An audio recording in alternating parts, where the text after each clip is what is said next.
Alhamdulillah, puji syukur kehadiran Allah Subhanahu wa Ta'ala yang selalu memberikan kesehatan, rahmat dan hidayahnya kepada kita, sehingga kita masih diberikan kesempatan untuk berkumpul di ruangan yang sederhana ini. Salawat dan salam tak lupa kita sanjung berikan kehambaan Nabi besar Muhammad Sallallahu Alaihi Wasallam yang telah membawa kita dari alam kebodohan ke alam yang penuh dengan pengetahuan seperti yang kita rasakan hari ini. Yang saya hormati Ibu Kepala SMA Negeri 1 Sinabang, Ibu Widya Fitri, SPD MSI. Yang saya hormati Ibu Wakil Kepala SMA Negeri 1 Sinabang, dan yang saya sayangi Bapak Ibu rekan guru SMA Negeri 1 Sinabang yang memudahkan langkahnya untuk berhadir di kegiatan kami hari ini.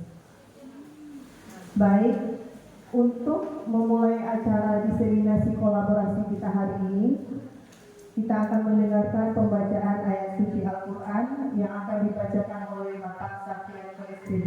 Kepada Bapak disilakan.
Acara selanjutnya melantunkan salawat badar oleh seluruh peserta. Hadirin dimohon berdiri.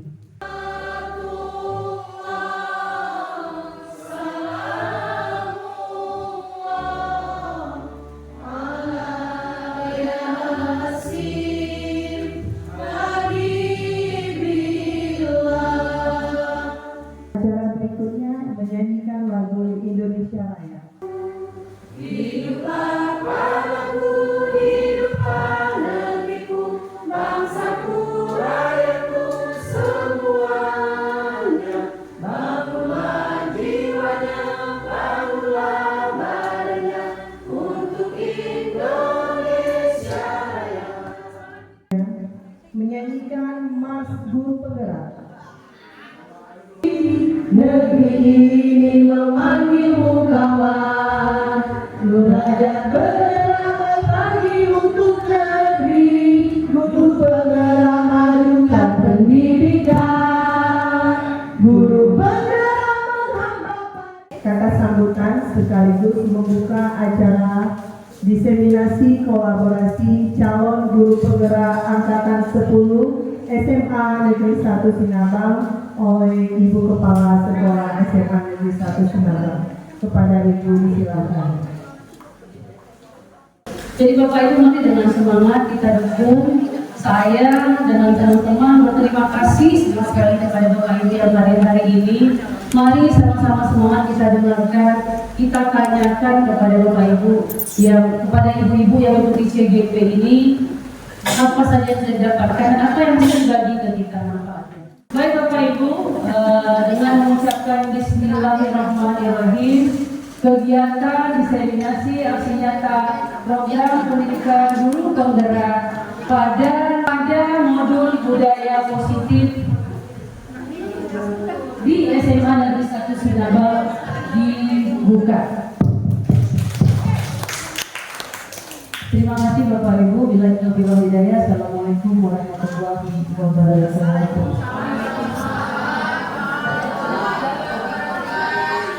Berikutnya adalah acara yang kita nantikan, yaitu pemaparan materi tentang budaya positif.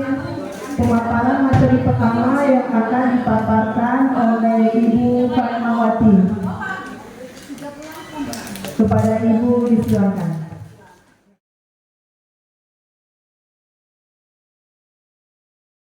Assalamualaikum warahmatullahi wabarakatuh.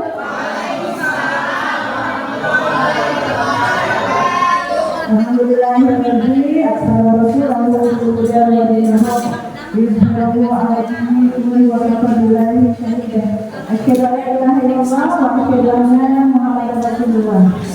Baiklah, terima kasih atas kesempatannya. Saya akan memaparkan mengenai materi ini. Kami ada 4 orang, ada 6 materi yang akan kita paparkan pada kesempatan ini. Ya, untuk yang pertama ini mengenai disiplin positif dan nilai-nilai kebajikan universal. Oke, ini ada kegiatan pemanti. Baik, Bapak Ibu semua cari pasangannya ya sekarang ya. Yang bapak-bapak sama bapak-bapak, Kak Niko sama Kak Kofi berdekatan dulu ya, bentar. Iya Bapak Ibu. Nah, oke. Erza sama Intan, oke ya. Jadi ini ada 2 orang ya. Anda dan teman Anda akan melakukan kegiatan cobalah buka ya. Jadi ya, Anda adalah A, tugas Anda adalah mengepalkan salah satu tangan Anda. Jadi di tangan kita ini anggap ada barang yang berharga ya. Ada teman kita ingin coba membuka barang kepala tangan kita itu. Kita sebagai A, misalkan Pak Niko sebagai B. Sekarang Pak Taufik yang menggenggam. Jadi salah satu ada yang menggenggam. Yang menggenggam, satu ada yang memaksa untuk membuka genggaman tersebut. Oke. Kita kasih waktu ya, 30 detik.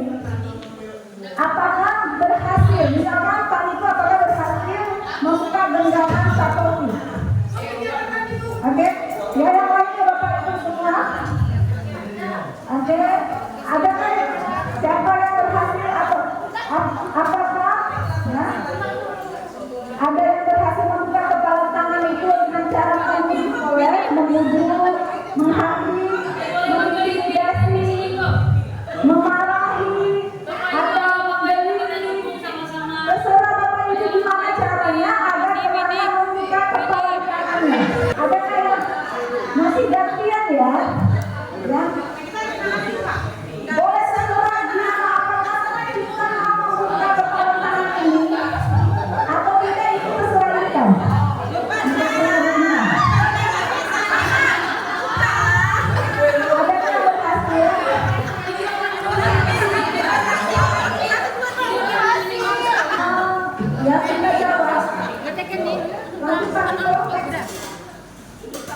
Yang nomor 1, apakah Anda atau teman Anda membuka kepala tangan Anda? Oke. Mengapa? Apa alasan Anda atau teman Anda membuka kepala tangan Anda? Kepala. Tapi bunda ini juga energinya membuka juga nggak kuat. Karena kenapa? Mungkin takut segan atau apa kan? Karena lebih tua mungkin kan. Kemudian saya coba longgarkan dan saya buka. Kenapa? Saya berharap karena di situ tadi digeliti, dibujuk, diberi uang. 1 juta boleh saya buka sama saya. Ya. Artinya ini kenapa? Kadang-kadang kita juga mabuk untuk diri. Kadang-kadang ada waktunya kita juga bisa membuka diri ketika orang lain memberikan sesuatu ke kita itu mungkin bermanfaat untuk kita. Dalam kegiatan ini sesungguhnya siapakah yang memegang kendali atau kontrol untuk membuka atau menutup kepala tangan? Iya, jadi kontrolnya itu ada di diri kita. Jadi kepala tangan kita ini kita anggap kasus-kasus dari anak-anak didik kita. Iya, ada tekniknya juga ya Bu ya. Oke. Tapi kalau dia memang tidak membuka diri, tidak akan terbuka juga Bu, terkecuali dengan paksaan ya mungkin ya. Tadi ada paksaan dari hasil.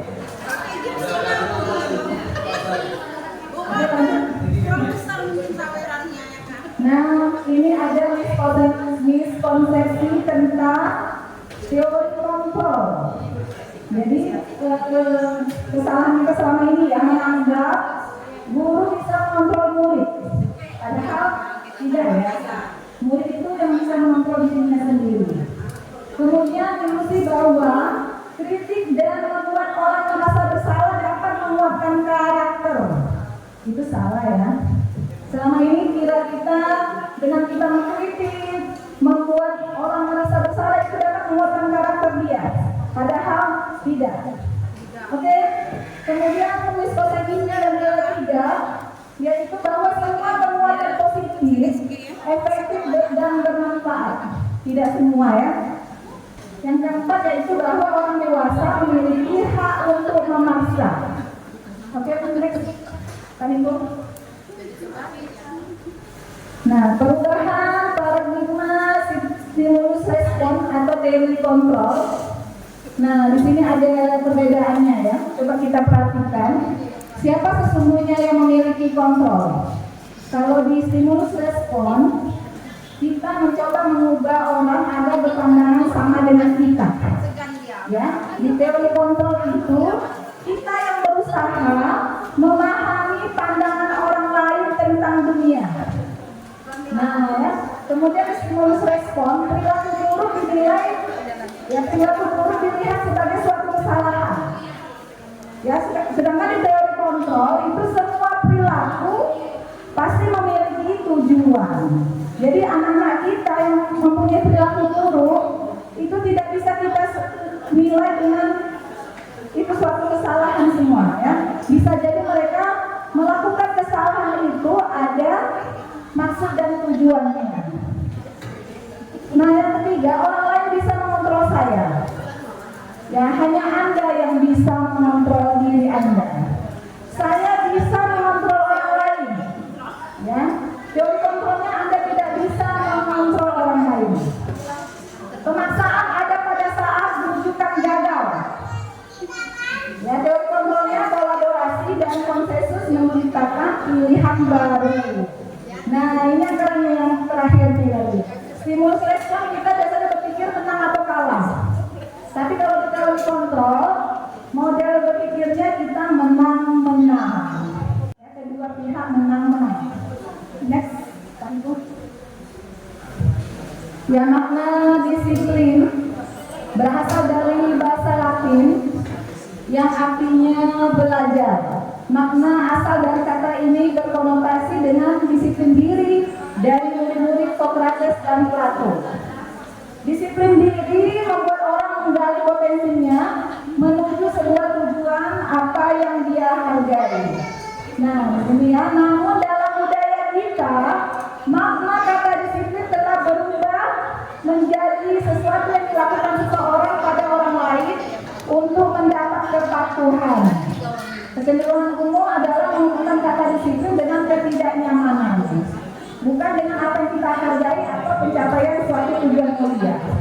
Nah, jadi selama ini disiplin itu kita buat untuk kenyamanan, sedangkan yang seharusnya disiplin itu dibuat untuk menghargai diri sendiri. Ini nilai-nilai kebajikan universal ya. Perhatikan Bapak Ibu, ini ada nilai-nilai kebajikan. Nilai-nilai kebajikan adalah sifat-sifat positif manusia yang merupakan tujuan mulia yang ingin dicapai setiap individu.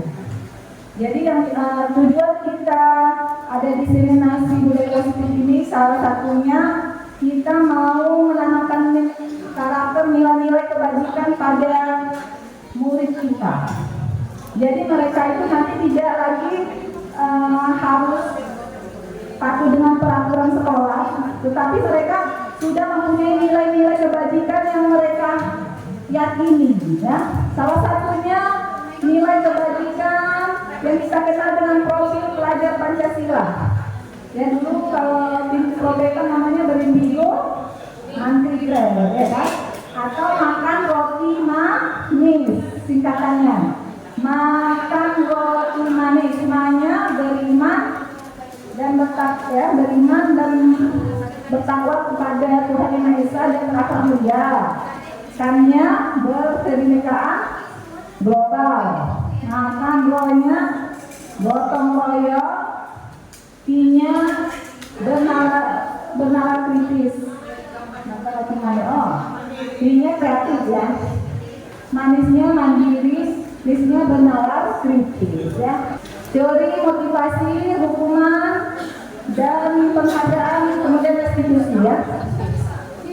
Nah, perhatikan Bapak Ibu, motivasi perilaku manusia itu ada dua ya. Ada motivasi eksternal dan ada motivasi dari internalnya atau motivasi internal. Nah, motivasi eksternal itu salah satunya alasannya untuk menghindari ketidaknyamanan atau hukuman. Ya. Kemudian untuk mendapatkan imbalan atau penghargaan dari orang lain. Jadi yang selama ini murid-murid kita itu termotivasinya dari eksternal, yaitu takut dihukum. Kemudian ingin mendapat penghargaan atau imbalan dari gurunya. Nah, sedangkan di budaya positif kita berusaha siswa kita itu disiplin karena motivasi internal. Motivasi internal itu untuk menjadi orang yang mereka inginkan dan menghargai diri sendiri dengan nilai-nilai yang mereka percaya. Nah, ya didukung oleh penghargaan. Nah, selama ini kita menganggap penghargaan itu bagus ya. Penghargaan itu malah membuat murid-murid lebih aktif lagi atau lebih bersemangat. Rupanya kita malah dihukum dengan penghargaan. Ya, bahwa penghargaan berlaku sama dengan hukuman. Dalam arti meminta atau menuntut seseorang melakukan sesuatu untuk memenuhi suatu tujuan tertentu dari orang yang meminta dan menuju, ya, dorongan eksternal, dan akan ada faktor ketergantungan. Ya, dampak dari pemberian penghargaan yang pertama yaitu pengaruh jangka pendek dan jangka panjang.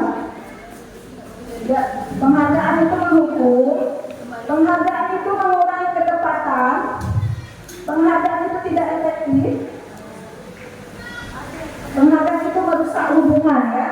Jadi penghargaan selama ini kita tahunya positif aja ya, dikasih penghargaan. Selama kami belajar di modul 1/4 ini, baru kami ketahui bahwa penghargaan itu rupanya banyak dampak negatifnya.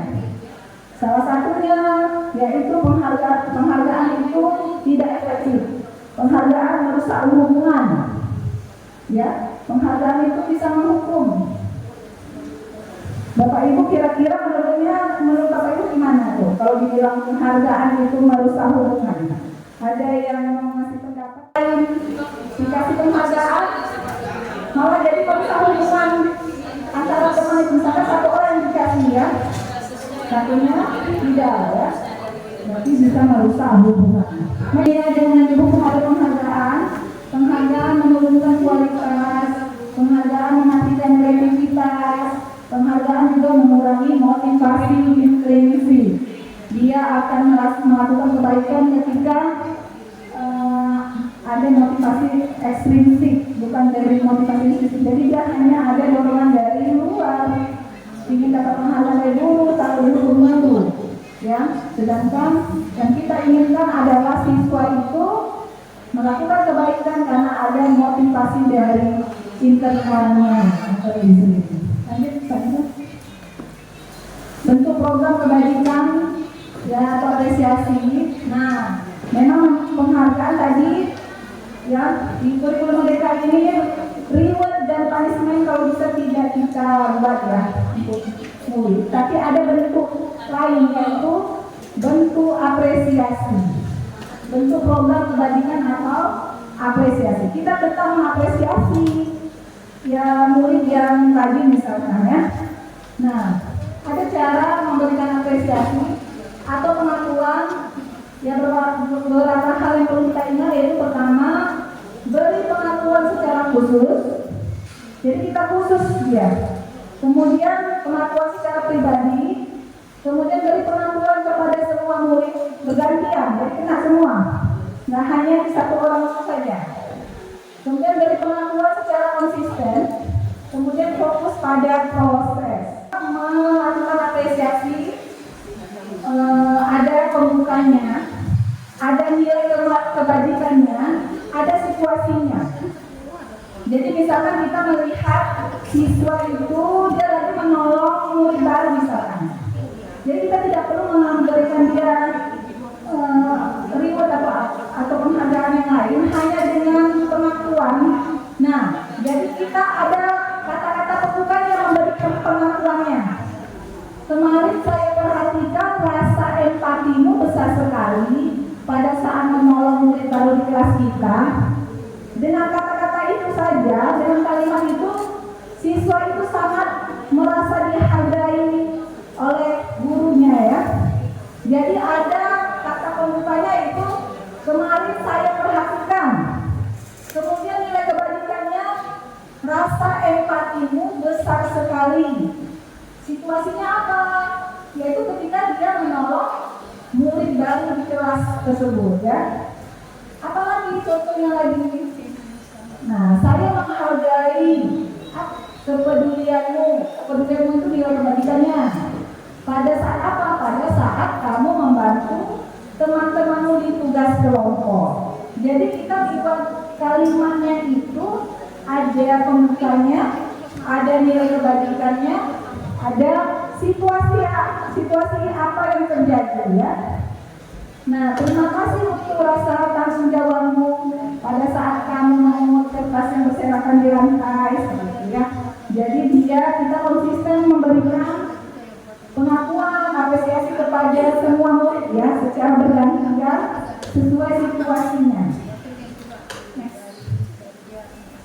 Nah, coba kita analisis ya, mana hukuman, mana konsekuensi. Coba nomor 1.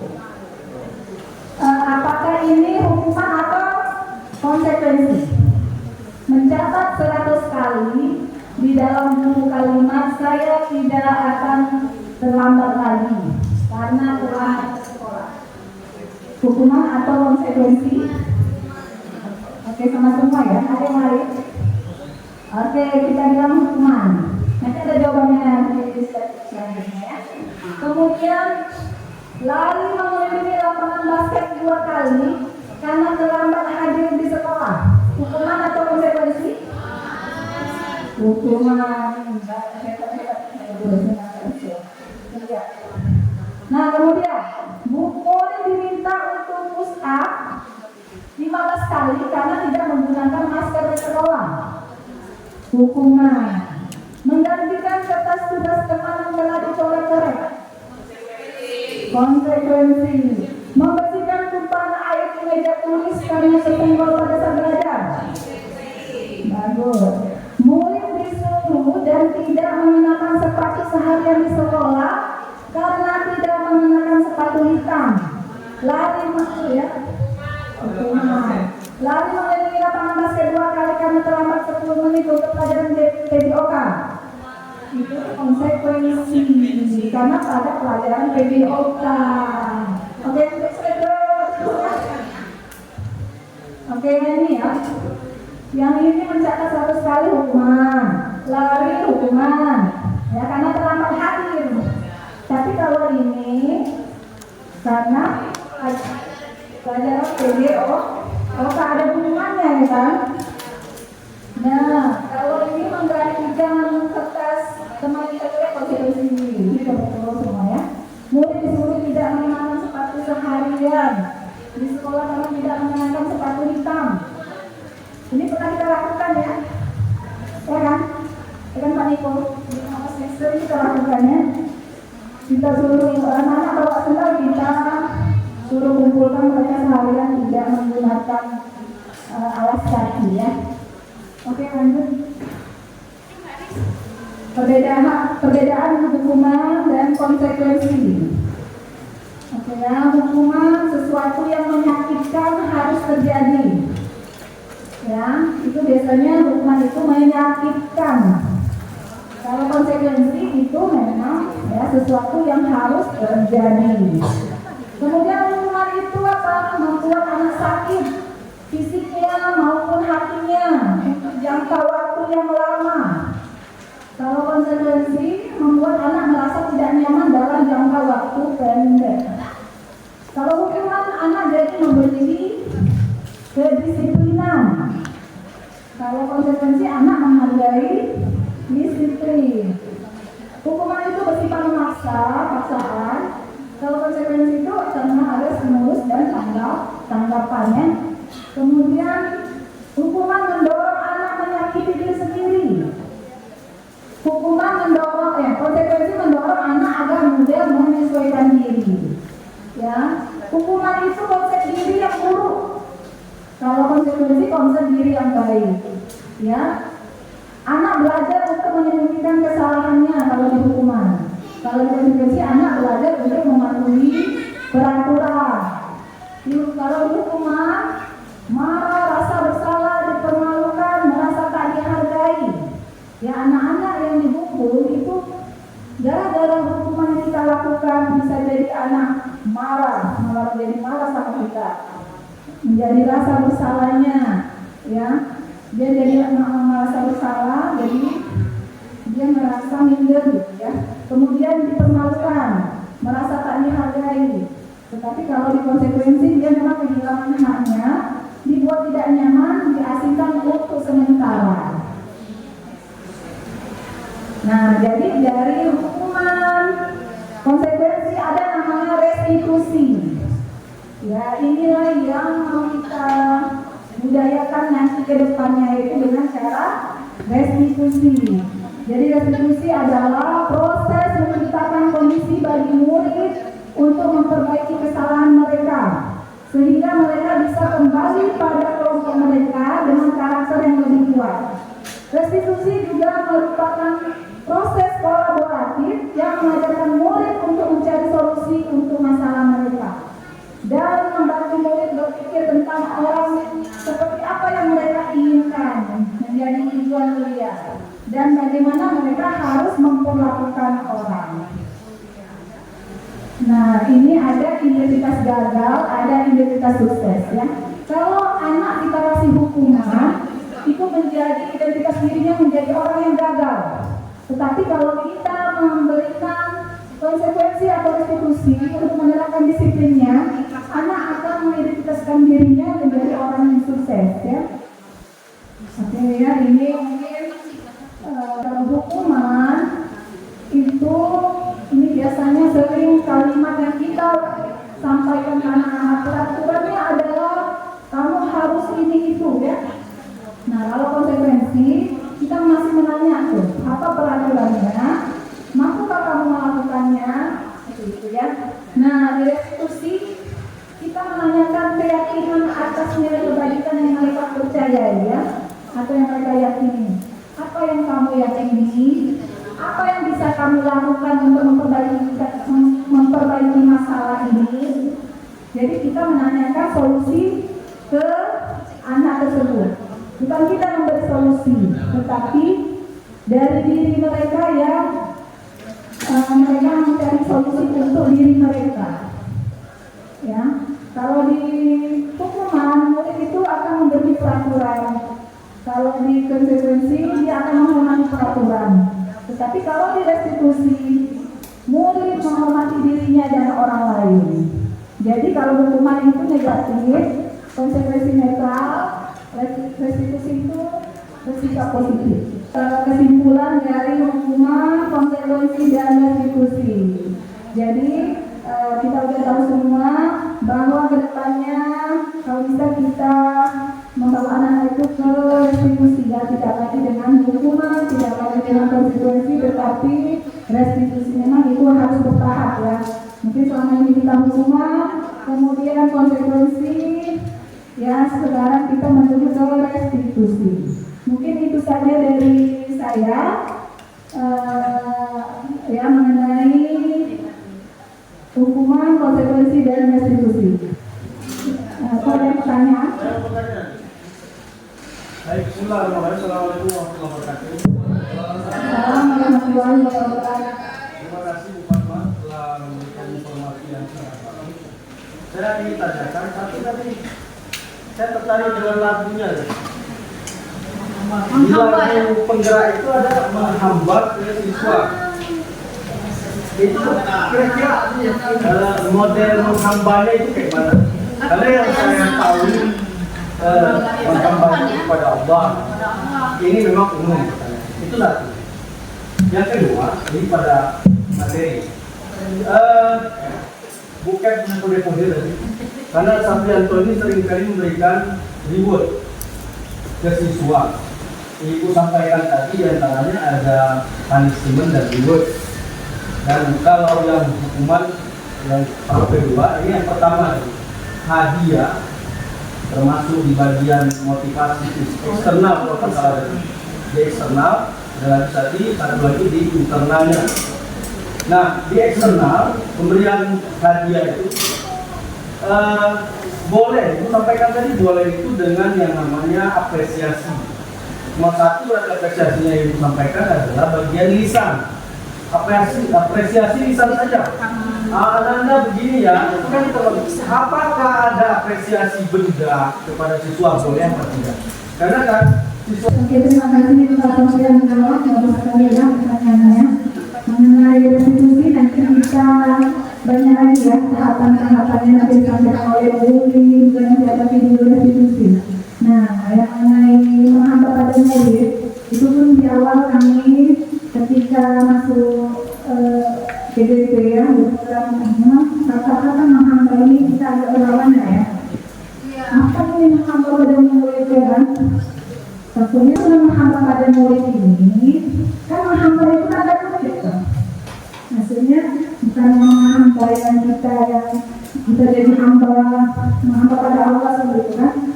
Di sini arti menghambat itu memang kita semua berpusat pada murid. Apa yang dibutuhkan murid itu yang harus kita berikan kebutuhannya itu harus kita penuhi. Jadi semua murid itu di pikiran kita ini fokusnya murid. Apa dia butuh ini itu kita penuhi. Jadi itu dimaksud dengan menghamba. Jadi selama ini kan kita murid itu hampir kita buat jadi seperti objek. Nah sekarang dialah yang menjadi subjeknya. Dialah yang lebih aktif di pembelajaran di kelas. Kita hanya fasilitas itu kita dengan pendidikan karakter, ya. Semua kita berfokus pada murid apa yang dia butuhkan itu yang kita penuhi. Jadi itu dimaksud dengan menghambat pada murid. Jadi fokusnya itu murid. Kemudian mengenai penghargaan. Jadi di kurikulum mereka ini reward dan punishment itu tidak ada. Yang itu memang bertahap, nggak langsung bisa kita laksanakan seperti itu. Walaupun masih ada yang memberikan reward bersama itu masih bisa, tapi bertahap. Jangan selalu kita manjakan anak-anak itu dengan reward berupa barang. Nanti mereka hanya termotivasi berbuat kebaikan itu karena faktor nanti Allah berikan hadiah gitu. Tapi tidak tumbuh dari karakter dirinya. Jadi itu yang dituju sama kita. Jadi anak itu berbuat kebaikan karena udah ada keyakinan dia akan nilai-nilai kebaikan yang harus mereka yakini dan mereka menghargai diri mereka melakukan kebaikan karena mereka ingin menghargai diri mereka, bukan karena harus mendapatkan penghargaan dari guru atau takut hukuman dari guru. Mungkin itu saja, Pak. Ya, sekian pemaparan dari saya serahkan kepada moderator. Sebelumnya saya ucapkan bila bisa diletak pada video saya. Assalamualaikum warahmatullahi wabarakatuh. Baik, terima kasih kepada Bu Fatma atas pemaparan materinya. Oke, berikutnya pemaparan materi yang kedua oleh Ibu Nelly Suryani Sata SPD. Kepada Ibu silakan.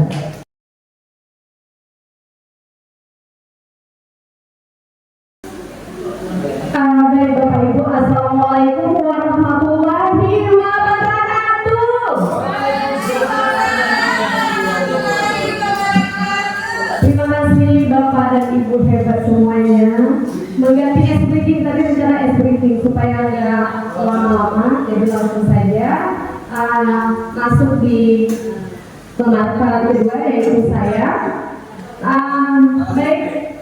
Sebelumnya puji berserta syukur kehadirat Allah Subhanahu wa Ta'ala yang mana pada hari ini sudah diberikan kesehatan kepada kita sehingga dapat berkumpul di acara diseminasi kami. Selamat juga beri salam, tidak lupa kita saling sajikan kepada alam Nabi besar Muhammad Sallallahu Alaihi Wasallam. Yang saya hormati Ibu Kepala Sekolah kita yang tercinta, yang saya hormati Bapak dan Ibu guru hebat, guru senior kami di SMA Negeri 1 Singadang, kemudian rekan-rekan kami semuanya yang sudah berhadir di sini. Baik, untuk presentasi berikutnya di sini izinkan saya berpantun terlebih dahulu Bapak Ibu. Penuh kasih hingga kesimpian, mukanya malu, hati merekam. Terima kasih hadirin sekalian mencari ilmu sambil bersedekah. Atas waktunya, mari kita mulai dengan bismillah. Baik Bapak Ibu, perkenalkan saya sudah tidak asing lagi ya guru di sini dari Seri Sabar. Nah di sini ada Bapak Fasil saya, yaitu Bapak Muhammad Arifin Aziz SPD MPD sebagai fasilitator saya, yaitu merupakan guru dari Jaim. Kemudian ada Ibu TT saya, yaitu pengajar praktik Ibu Nasrani SPD. Sesuai dengan bidang judul saya tadi yang merupakan keyakinan kelas. Mengapa keyakinan kelas? Mengapa bukan peraturan kelas, Bapak Ibu? Kira-kira ada yang bisa menjawab perbedaan antara peraturan kelas dengan keyakinan kelas? Kalau menurut saya, peraturan kelas itu adalah aturan yang diberikan seorang guru atau wali kelas kepada murid-murid atau siswanya di dalam kelas. Nah, tanpa adanya persetujuan dari anggota kelas tersebut. Ya. Tetapi kalau keyakinan kelas itu adalah suatu perjanjian antara guru, siswa, wali kelas, ataupun seluruh komponen yang untuk memajukan kelas itu. Misalnya salah satunya adalah coba anak-anak semua apa yang harus kita lakukan kita pada dalam kelas. Oh yang pertama tuh misalnya hadir tepat waktu. Jadi yang disampaikan Bu Ina tadi kita beri apa dulu ya? Sudah ya. Oke, yang disampaikan Bu Ina tadi memang sudah tepat sekali ya, karena Bu Ina juga sebagai guru senior di sini dan mungkin sudah sering menerapkan ya Bu ya. Nah, bahwa peraturan itu dibuat oleh sepihak ya Bu ya, itu bahasa kesimpulannya. Tetapi kalau keyakinan kelas itu kita membuatnya bersama-sama dengan siswa. Mungkin itu saja. Kemudian ini ada 3 pertanyaan di sini. Yang pertama ini merujuk kepada mengapa peraturan saja, mengapa harus keyakinan kelas. Yang pertama, mengapa kita memakai peraturan harus menggunakan helm bila mengendarai kendaraan roda 2? Kenapa kita memakai helm dan itu diatur, ya kan, dalam undang-undang. Orang yang malah tak pakai helm berarti ditilang sama polisi. Memang betul dari dibilang senior bahwa untuk menjaga keselamatan diri sendiri. Nah, cuman pertanyaannya kenapa mesti diatur? Kalau untuk menjaga keselamatan saya mesti diatur. Nah, kan itu yang dijaga. Makanya tadi kalau ada kaitannya dengan Bina tadi, saya kalau dari analisis bahasanya keyakinan kelas tadi ada tersangkut paut dengan ini dengan aturan, karena manusia ini termasuk saya mungkin susah diatur. Bahasa atur itu apalagi laki-laki diatur jadi agak susah. Tapi kalau disampaikan dengan ini keyakinan bersama kita ya nak, nah, yakin kita nak, seolah-olah ini bukan menjadi sebuah jas kepada siswa. Begitu juga dengan semestinya pemakaian helm. Walaupun ini bahasanya untuk keselamatan diri sendiri. Terima kasih. Itu aja. Iya, luar biasa. Terima kasih Pak Anto. Nah, yang di poin pertama ini memang peraturannya sudah ditetapkan tentang apa kedisiplinan dalam berkendaraan Pak ya. Kemudian keyakinan menurut Pak Anto tadi untuk keselamatan diri, begitu Pak Anto? Ya, terima kasih. Yang kedua, mengapa kita memiliki peraturan 3M, yaitu menggunakan masker, mencuci tangan, dan menjaga jarak 1,5 meter ini pada saat COVID dulu ya. Pernah kan kita mengalami hal seperti ini, harus menjaga jarak 1,5 meter. Kesehatan ya, kesehatan buat kita mungkin Bapak Ibu ya, di waktu COVID dulu kan, supaya kita nggak kena virusnya, jadi salah satunya menggunakan masker itu kita meyakinkan diri kita itu untuk menjaga kesehatan kita. Betul ya Bapak Ibu ya. Kemudian yang ketiga, seperti yang dikatakan Ibu Eli tadi, berarti salah satu contohnya adalah kedisiplinan. Next ya, Niko. Nah di sini peraturan ini memang sudah dikupas tadi baik sama Bu Ina, Pak Anto, Bu Nining dan juga Bu Eli. Namun saya bacakan sepintas saja bahwa peraturan adalah aturan atau hukum yang dibuat untuk mengatur perilaku individu dalam masyarakat atau organisasi. Sedangkan keyakinan itu adalah merujuk pada atau prinsip yang diajarkan dalam konteks pendidikan, yakni di sini karena keyakinan jelas maka dalam kelas. Oke, next Pak. Nah, kemudian selanjutnya Bapak Ibu, mengapa kadang-kadang keyakinan itu lebih penting daripada hanya peraturan saja? Di bagian pertamanya itu terkait motivasi, ya, bahwa peraturan hanya memberikan kerangka kerja eksternal untuk perilaku. Orang mungkin mengikuti peraturannya hanya karena takut atau akan hukuman, itu seperti kata Pak Anto tadi. Nah, kemudian peraturan itu bukan karena mereka benar-benar memahami atau setuju dengan tujuan peraturan tersebut. Sedangkan keyakinan, jika seseorang benar-benar meyakini sesuatu, mereka akan cenderung mematuhi prinsip tersebut karena mereka memahami dan menghargai nilai di baliknya. Kemudian yang poin keduanya, fleksibilitas atau adaptabilitas, yaitu peraturan itu cenderung kaku dan mungkin tidak bisa menyesuaikan dengan situasi yang berbeda atau berubah. Sedangkan keyakinan memberikan pedoman yang lebih fleksibel yang bisa diterapkan dalam negara dari segi karakter atau dan budaya. Kalau peraturan itu bisa membentuk perilaku dalam jangka pendek, tapi tidak selalu membantu dalam pembentukan karakter atau budaya yang diinginkan. Sedangkan keyakinan itu sebaliknya, yaitu membantu dalam membentuk karakter individu dan budaya kelompok. Kemudian yang keempat, dari segi kepatuhan atau sukarela, kalau peraturan itu bisa diikuti secara terpaksa dan bisa diabaikan ketika tidak ada pengawasannya. Benar ya Pak Niko ya? Kalau ada polisi, tertib kita memakai helm. Kalau nggak ada polisi, ya suka-suka kita. Oke, kemudian untuk yang keyakinan, jika seseorang benar-benar meyakini sesuatu, maka mereka akan cenderung mematuhi prinsip-prinsip tersebut secara sukarela, bahkan ketika tidak ada pengawasannya.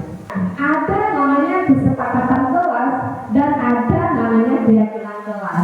Nah, ini seperti yang saya sampaikan di awal tadi, bahwa mungkin selama ini kita sudah menerapkan yang namanya kesepakatan kelas.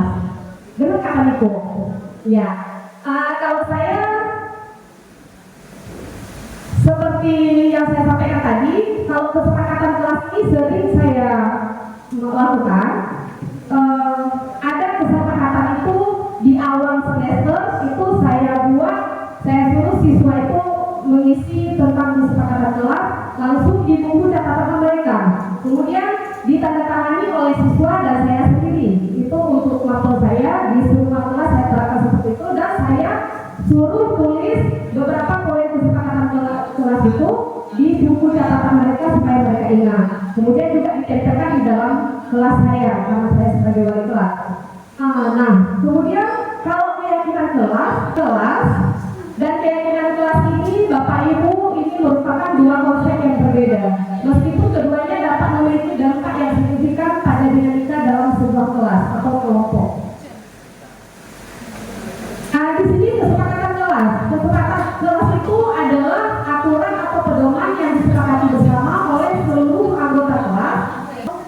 lingkungan pendidikan. Yang sifatnya itu, ini mungkin Bapak Ibu bisa dibaca aja nanti ya.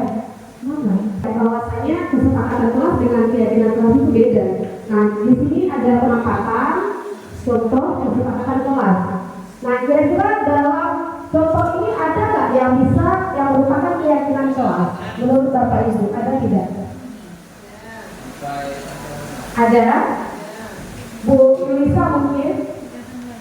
Adakah keyakinan kelas di situ? Ini kan kesepakatan kelas, ya, yang dikutip dari Google. Adakah keyakinan kelas yang bisa kita petik di situ? Ya, yang A?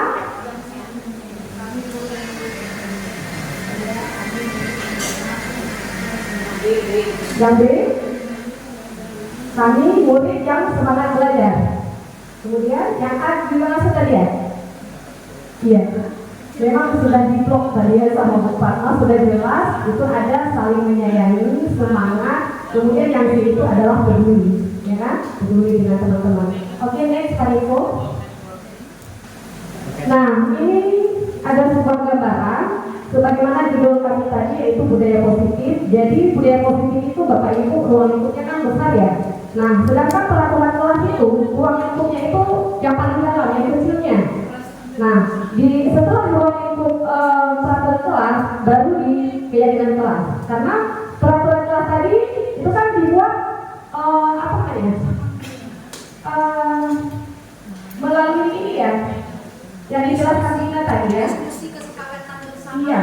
Kemudian keyakinan kelas itu tadi ini berupa kalimat-kalimat yang positif dan biasanya keyakinan kelas itu dia tidak memakai kalimat-kalimat yang panjang, tetapi poin-poin yang penting misalnya kayak tadi yang disampaikan Kelly, berarti lebih ke kedisiplinan, berarti disiplin. Kemudian masalah health tadi apa? Keselamatan.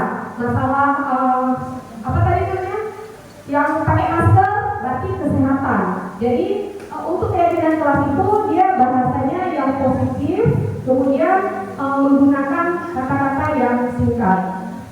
Nah, selanjutnya baru lingkungan dengan adanya peraturan kelas, keyakinan kelas, baru terbentuknya lingkungan positif. Kemudian yang terakhir, baru dalam ruang lingkup yang besarnya adalah budaya positif. Yang mana dalam budaya positif ini, sebagaimana yang sudah dikupas sama Bu Fatma tadi, ini sudah termasuk dan nanti ada juga disampaikan sama rekan kami yang lainnya, masalah restitusi, masalah kontrol, kemudian masalah segitiga restitusi ya. Oke, baik. Next Pak. Nah, ini ada format untuk pendalaman keyakinan kelas, ada tabel T dan tabel Y Bapak Ibu. Di mana tabel T ini sifatnya dia dalam peraturan tertulis. Sedangkan tabel Y itu sifatnya apa ya? Melalui ucapan. Nah, di sini ada terbagi kalau tabel Y yang ini Bapak Ibu ya. Nah, ini terdengar, terlihat, berperilaku. Kemudian ini kalau dalam tanda kutipnya hormat. Kalau dalam tanda kutip bekerja, terdengar, terlihat, dan berperilaku. Sedangkan tabel T itu hormat tampak seperti apa, kemudian tidak tampak seperti apa. Ini biasanya tertulis, sedangkan ini dia sifatnya langsung dengan ucapan. Oke, next slide. Nah, ini dia. Mungkin nanti boleh kami bagikan apa materinya. Yang terakhir Bapak Ibu, karena kita udah belajar dari awal tadi apa itu keyakinan kelas, mungkin saya perlu kembalikan buku pada tempatnya. Ini merupakan peraturan. Maka keyakinan kelas apa yang terbentuk di sini untuk selalu kembalikan buku ke tempatnya? Ada yang bisa lihat kira-kira Bapak Ibu? Keyakinan kelas dengan peraturannya adalah selalu kembalikan buku ke tempatnya. Tadi udah contohnya Pak Niko. Ya, ini dia. Nah, ini dia mungkin salah satunya. Mungkin bisa ditambah dengan yang lain-lainnya nanti Bapak Ibu untuk keyakinannya. Silakan Pak Niko next. Nah, ini yang terakhir bagian saya Bapak Ibu. Jadi kesimpulannya pembentukan keyakinan kelas itu yang pertama dia bersifat abstrak, kemudian berupaya pernyataannya universal, kemudian juga dalam pernyataan positif,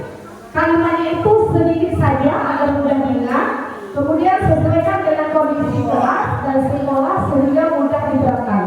Semua warga sekolah dilibatkan saat membuat keyakinan kelas.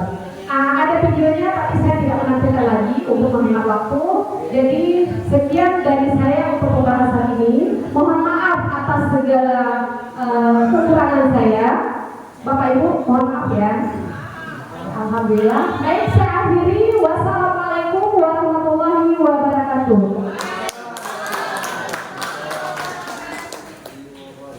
Baik, terima kasih kepada Ibu Yani Sudianisata yang sudah memaparkan materi yang kedua. Selanjutnya materi ketiga akan dipaparkan oleh Ibu Ika Rita Fernanda Tarigan.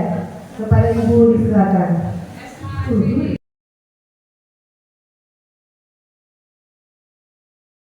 Assalamualaikum warahmatullahi wabarakatuh.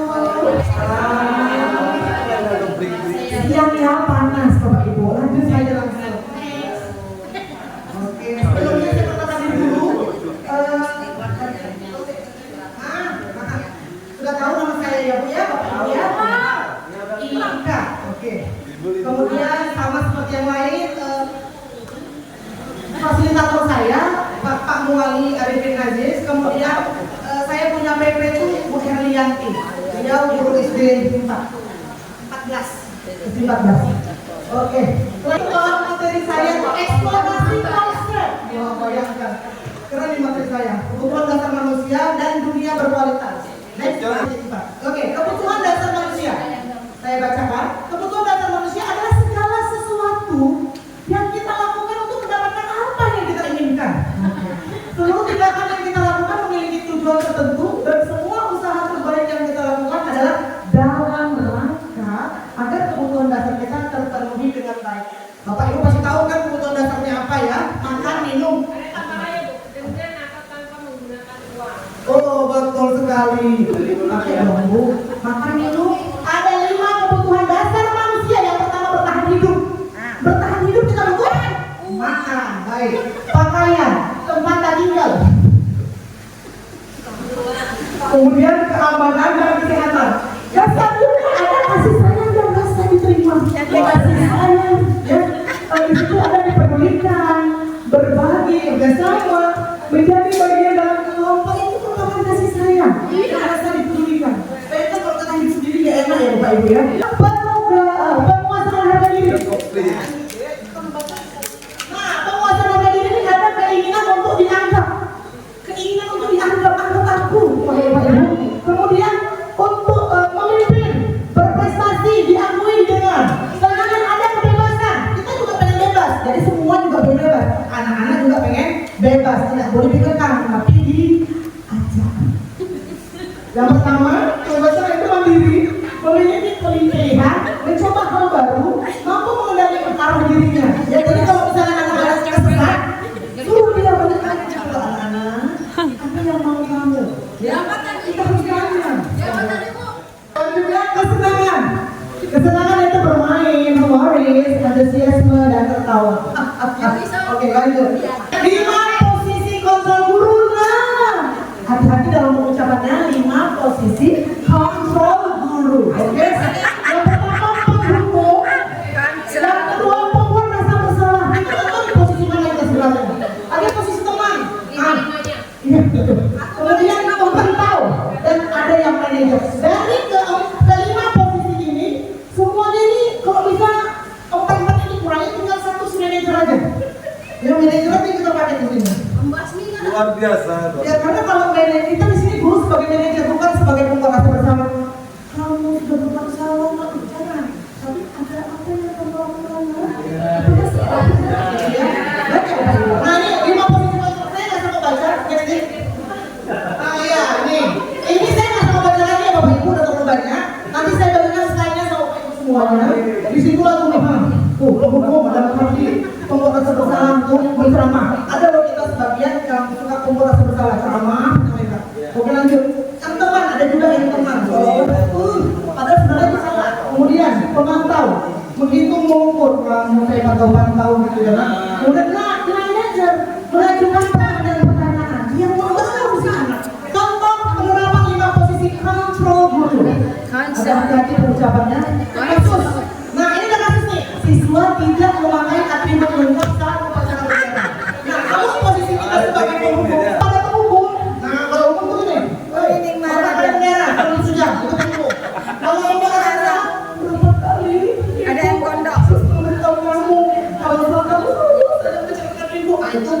bersalah.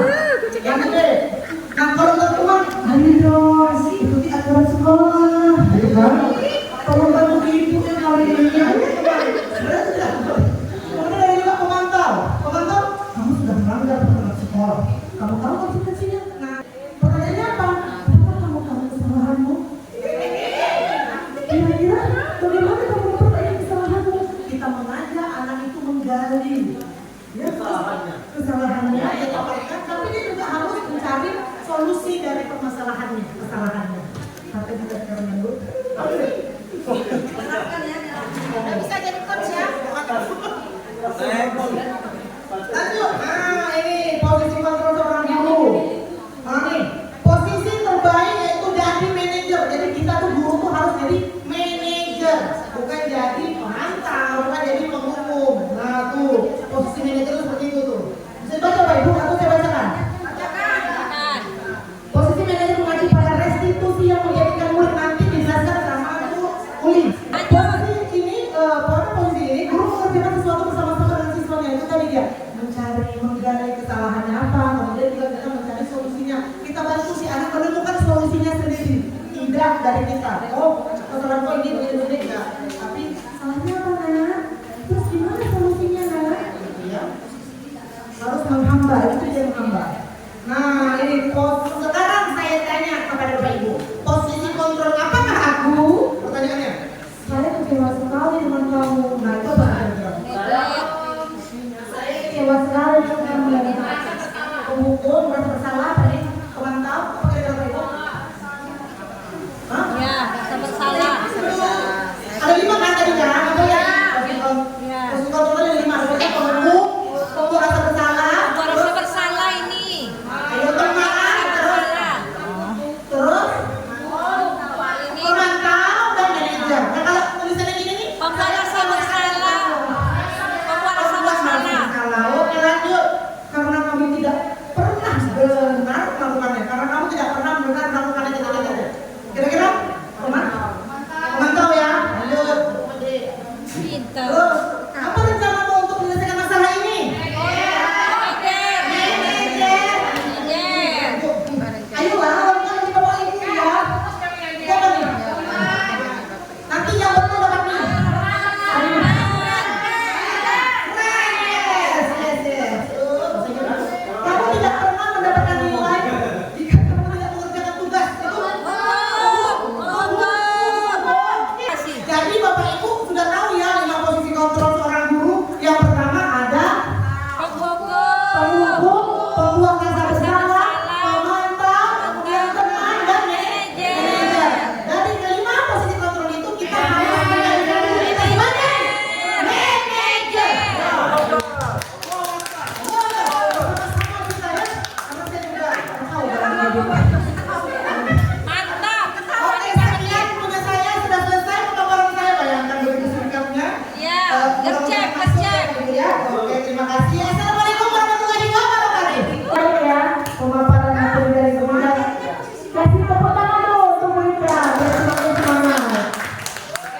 Oke, pemaparan materi terakhir itu saya sendiri.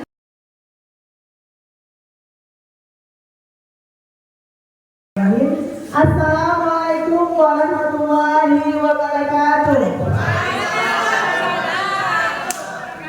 Alhamdulillah, terima kasih kepada Bapak Ibu semua masih setia menemani kami di sini sampai siang hari walaupun dalam keadaan urut tengahnya agak concong ya. Oke, perkenalkan nama saya Restria Mulyani SPDI. Saya calon guru penggerak angkatan 10 dari SMA Negeri 1 Sinabang, Kabupaten Semelu. Perkenalkan fasilitator saya itu Ibu Rizky Rahmawati SPD, beliau adalah guru di SMK Negeri 1 Sukon. Kemudian di sini ada juga pengajar praktik yang selalu mendampingi kami, yaitu Bapak Ilmiadi SPD. Dari ketiga teman saya, hanya saya yang berbeda hasilnya, yaitu Ibu Rizky. Yang ketiga tadi itu Bapak-Bapak Pak Muali, tapi saya difasilitasi oleh Ibu Rizky ya. Oke, next Pak Niko. Inilah tanggung jawab saya hari ini, yaitu tentang segitiga restitusi. Kalau dibayangkan gambar segitiga, Bapak Ibu, apa yang tergambarkan di pikirannya? Cinta segitiga kenapa sih? Ya, Cinta segitiga jam cinta segitiga. Yang terakhir? Aku bukan kamu. Tepung terigu karena set. Cerita piramida. Ada dia, aku dan kamu. Kenapa segitiga? Ada yang tahu nggak kenapa segitiga? Ada. Jawab betul. Ya. Siswa permasalahan Oh, Restitusi bukan? reward hukuman restitusi. Restitusi. Next Pak Niko, untuk lebih lanjutnya inilah dia segitiga restitusi. Nah, tadi dari yang dipaparkan oleh teman-teman saya dari budaya positif, kebijakan universal, ada 5 posisi kontrol, ada keyakinan kelas mengacu di segitiga restitusi. Kenapa mengacu di segitiga restitusi? Karena selama ini siswa-siswa kita yang bermasalah itu selalu kita gunakan posisi kontrol, penghukum, pemantau, merasa sebagai teman seolah-olah ini udah teman kali. Kita merasa oh ini dia saya rangkul. Tapi tahukah Bapak Ibu, saat posisi guru menjadi seorang teman itu akan membuat anak merasa dia seperti diharapkan, tetapi bisa juga membuat dia merasa kecewa kepada guru tersebut. Kenapa? Karena dia beranggapan dia tergantung dengan guru itu. Dia menjadi teman, jadi tergantung dia kepada guru tersebut. Oh ibu itu dekat sama saya, tenang aja. Jadi saat kita tegas kepada anak tersebut, saat posisi teman yang selama ini kita jalin akan hilang dan sirna dari pikiran anak, jadi dia merasa tidak diharapkan lagi. Kenapa posisi teman itu juga harus sudah kita hilangkan ya Bapak Ibu. Kemudian di situ tadi ada posisi pemantau. Pemantau itu dia kata kuncinya menegur seseorang itu dengan fakta, dengan data yang sudah mereka kumpulkan, sudah dikumpulkan dari lama. Barulah terjadi dia sebagai pemantau. Tapi kalau penghubung ini mulai dari kata-katanya kasar, verbalnya, perilakunya, tindak lakunya langsung, oh kamu ya selamat hari ini ya. Udah, hormat bendera 1 jam. Itu sudah kasar, memaki, verbal menyakitkan, itulah penghukum. Kadang-kadang kita nggak sadar. Ya, nah di segitiga restitusi inilah yang diharapkan semua guru, khususnya di SMA Negeri 1 Sinabang kita sekarang memperlakukan segitiga restitusi untuk menyelesaikan semua masalah yang ada pada kita. Yang pertama adalah menstabilkan identitas. Bagaimana cara kita menstabilkan identitas saat anak kita bermasalah? Siapa yang bisa memberi contoh? Misalnya anak kita bermasalah, bagaimana cara kita untuk menstabilkan identitas? Dengan cara menyamakan kita sebagai temannya. Menyamakan kita sebagai temannya. Yang lain? Biar dia lebih nyaman gitu. Ya, lebih nyaman. Yang distabilkan dulu emosinya Bu ya.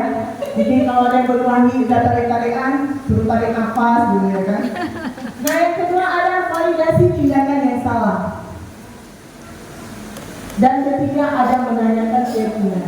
Segitiga restitusi itu sendiri adalah sebuah proses dialog yang dijadikan oleh guru agar dapat menghasilkan murid yang mandiri dan bertanggung jawab. Iya ya. Ini menstabilkan identitas bisa kita gunakan kata seperti ini. Nah, setiap orang itu pasti pernah melakukan kesalahan. Dulu ibu juga sekolah, pernah juga ibu melakukan itu. Tapi hari ini ibu nggak mau mencari siapa yang salah dan yang benar. Hari ini sama-sama kita cari solusinya. Seperti itu ya Bapak Ibu ya. Atau seperti ini. Nah, kamu tuh bukan satu-satunya manusia yang pernah melakukan kesalahan. Nah, masih banyak manusia lain yang terlambat. Tapi kebetulan pula ibu nampak kamu tadi terlambat, makanya ibu panggil kemari. Nah seperti itu ya. Seperti itu ibu ya. Kemudian ada validasi tindakan yang salah. Kata yang bisa kita gunakan seperti ini. Kamu tentu punya alasan kenapa melakukan itu. Kadang-kadang kita dari pribadi sendiri nggak nanya kenapa, apa alasannya ada kan? Karena oh kamu tidak terlambat, kamu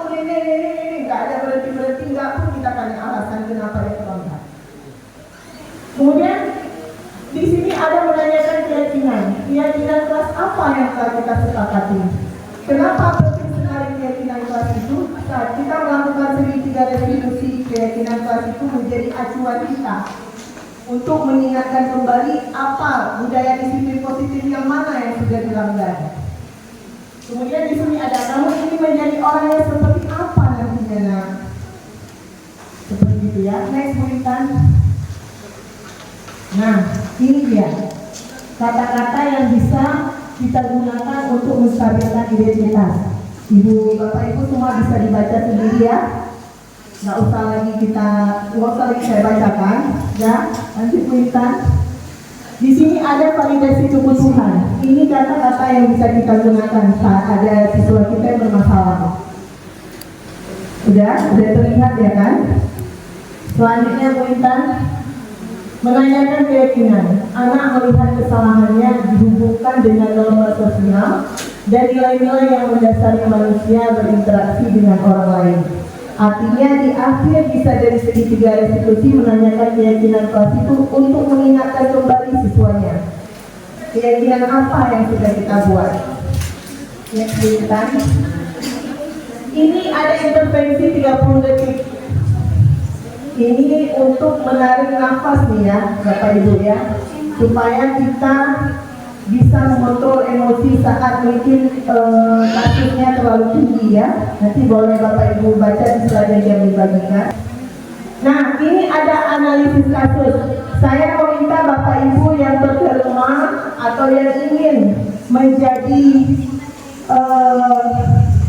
aktor dari kasus ini. Ini kasusnya ya. Sabrina hari itu bangun terlambat. Siapa yang mau menjadi Sabrina di sini? Perempuan ya. Siapa? Sabrina. Bu Nini jadi Sabrina. Sabrina, Bu Nini lanjut ambil posisi ya sebagai aktor. Kemudian di sini ada Bapak Lukman. Siapa yang mau jadi Bapak Lukman?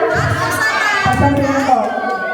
Sabrina bangun terlambat, terburu-buru sampai di sekolah. Sampai di depan pagar itu, Sabrina menyadari ternyata sepatunya berwarna coklat. Pak Lukman bertanya kepada Sabrina, Sabrina, Kenapa terlambat, Nak? Sepatumu tidak sesuai dengan peraturan sekolah, Nak. Pak Lukman menanyakan Sabrina, apa peraturan sekolah tentang seragam warna sepatu?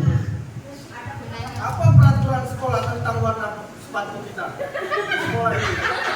Kenapa sepatunya warna-warni? Namun karena Sabrina terburu dan salah mengenakan sepatu, selain tidak mungkin kembali pulang karena rumahnya yang sangat jauh sekali. Sabrina memberikan alasan kenapa dia terlambat sekolah dan menggunakan sepatu berwarna coklat. Pak, saya ketiduran tadi. Jadi karena buru-buru, salah ambil sepatu, Pak. Satu hitam, satu putih. Maafkan ini, Pak. Izin telah bangun terdekat.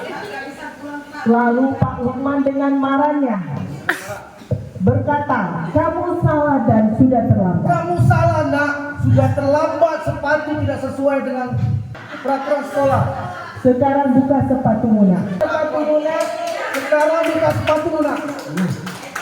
Jangan pakai sepatu seharian. Jangan menggunakan alas kaki. Terus ada nih diambil dulunya. Jangan menggunakan alas kaki seharian. Sabrina pun dengan berat hati mencopot sepatunya dan memberikannya kepada Pak Lukman. Seharian dia tidak berani berkeliling sekolah karena malu dan lebih banyak berdiam diri di kelas tanpa alas kaki. Nah, tepuk tangan dulu coba Lukman dan Bu Sabrina. Next, Bu Intan.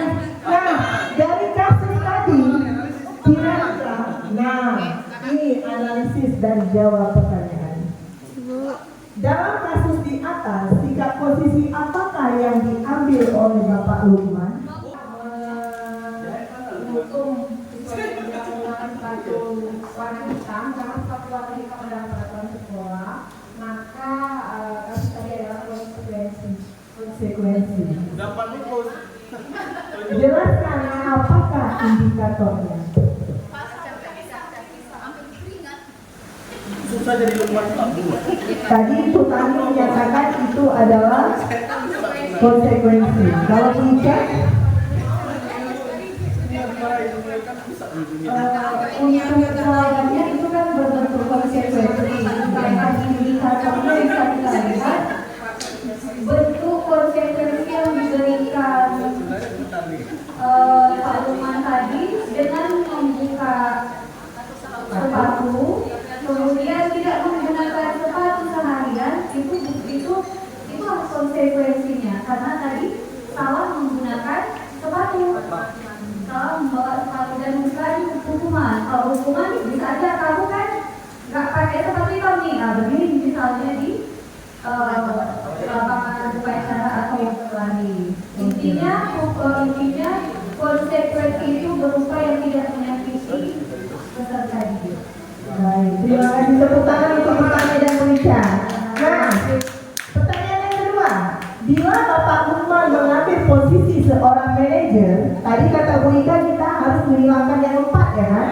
Tahankan 1 sebagai manajer. Kira-kira apa yang akan dikatakan oleh Pak Lukman? Pertanyaan-pertanyaan seperti apakah yang akan diajukan Pak Lukman ke Sabrina? Siapa yang bisa jawab? Oke, berbicara lagi. Ternyata Pak Lukman dulu. Pak Lukman langsung Pak Lukman ya, narasumber langsung.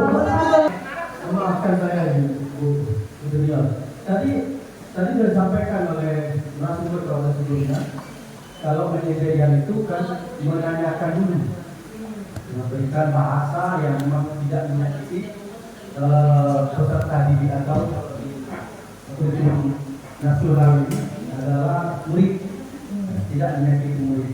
Bisa jadi saya sampaikan tadi bahasanya apa ya? Kenapa kamu? Kenapa kamu bisa Stabilkan identitas dulu. Iya, menginikan dulu. Kenapa terlambatnya? Ada tadi bahasa itu. Iya, menstabilkan identitas. Kenapa terlambatnya? Ya. Biar nyaman. Bapak pasti tahu, kamu pasti ada alasan kenapa kamu bisa terlambat. Nah ini kan bahasa Kadang-kadang yang macam bermuka dua rasanya Pak ya, karena nggak biasa ya. ya, karena tidak biasa untuk mereka. Pasti kamu ada alasan kenapa bisa terlambat. Karena saya orangnya agak menyampaikan itu. Biasanya ekstrim, Ya. tapi karena udah kena segitiga, harus tuntut ya Pak ya. Berarti untuk ke depan kayak gitu nanti Pak Lukman ya.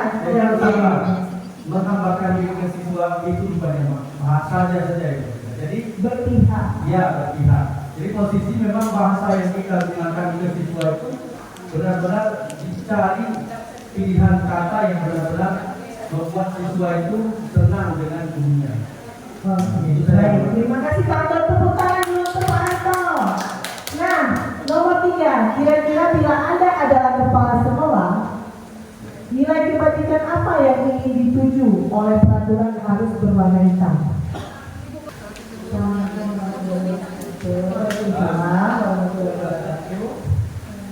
Kalau saya jadi kepala sekolah,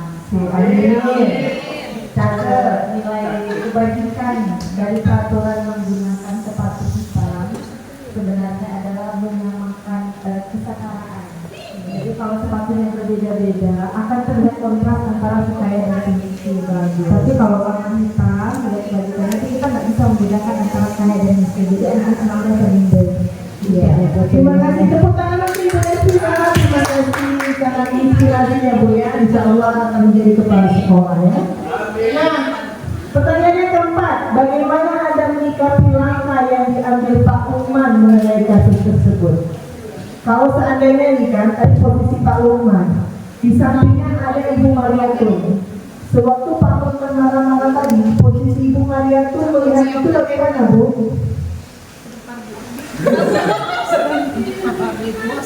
Di samping, misalnya kan tadi kan ini kita sesama teman guru nih Bu. Pak Lukman kan teman kita Pak Anto tadi. Pas saat ada siswa kita yang terlambat, tadi kan Pak Lukmannya marah-marah. Kalau posisi Ibu sebagai teman sejawat, apa yang Ibu lakukan saat berada di samping Pak Sofianto tadi? Apakah Apakah Ibu setuju ataukah Ibu memotong ucapan Pak Anto atau bagaimana? Hal yang diambil menurut saya juga kita harus mempertimbangkan maruah gurunya, Bu. Karena di saat kita langsung itu rekan kerja kita pula yang jatuh di mata sang anak tadi. Jadi juga saya rasa Bu, belum jalan tengahnya ya, belum sikap yang terbaiknya yang diambil demikian. Yang lain terserah. Enggak, saya mau merespon jawaban dari Ibu Marianto. Kalau maksudnya begitu kan nanti parutannya yang malu gitu. Kalau caranya begitu kan, nah, mungkin dari kawan-kawan yang lebih bijak caranya, terus boleh disalurkan di sini.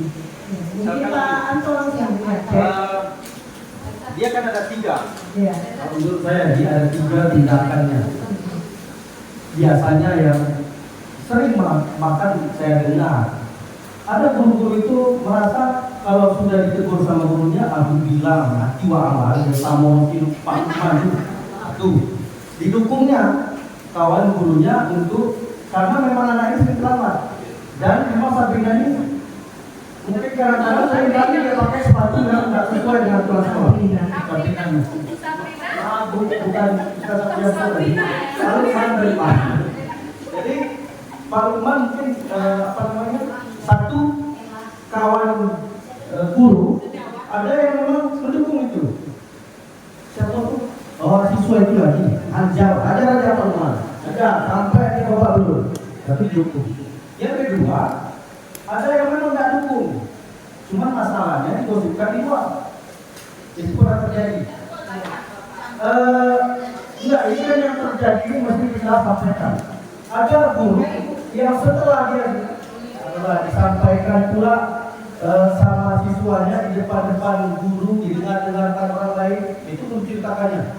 Si pula nih, Pak Lukman tidak jelas. Masa marah-marahi dia di depan siswa dengan suara yang keras segala macam. Seperti tadi Pak Lukman tadi kan jatuh padanya. Nah, jadi ada guru yang tidak suka.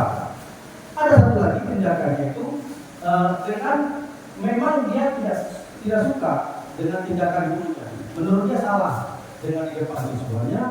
Memiliki disiplin positif itu adalah orang yang akan sukses dimanapun dia berada.